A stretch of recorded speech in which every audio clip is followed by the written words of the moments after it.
L'objet du scandale, vous le connaissez déjà. La commission électorale en avait fait la promotion le 21 février dernier. La machine à voter allait révolutionner et surtout permettre les élections de 2018. Mais les Sud-Coréens ont changé la donne. Oui, car la machine est une fabrication de Miru Systems, entreprise sud-coréenne spécialisée dans le matériel de vote électronique. Sur son site, elle précise bien d'ailleurs qu'un contrat a été signé avec le Congo en début d'année. Or, les journalistes de Jeune Afrique montrent une certaine proximité entre membres de la CENI et l'entreprise Miru Systems.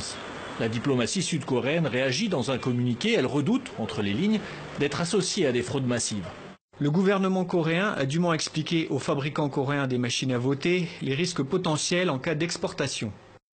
Exporter leurs machines au Congo pourrait donner au gouvernement congolais un prétexte pour des résultats indésirables, notamment le retard de la tenue des élections. La machine à voter est potentiellement explosive et pour l'opposition, impossible à mettre en place. Moins d'1% des Congolais ont accès à l'électricité. Nous ne pouvons pas nous permettre le luxe d'amener plus de 30 millions, 35 millions d'électeurs à utiliser un procédé dont les gens ne connaissent pas. Ce n'est pas possible. Ça, c'est apporter les germes des conflits inutiles. La CENI, elle, se défend et se montre ce mardi très sûre d'elle. La CENI seule est compétente, n'est-ce pas, de dire voilà comment nous allons voter cette année. En passant, n'est-ce pas, les marchés pour l'acquisition des matériels, il n'y a que la CENI qui a ce pouvoir-là. Et non un autre État étranger qui peut dicter, n'est-ce pas, sa loi, la Commission électorale nationale indépendante.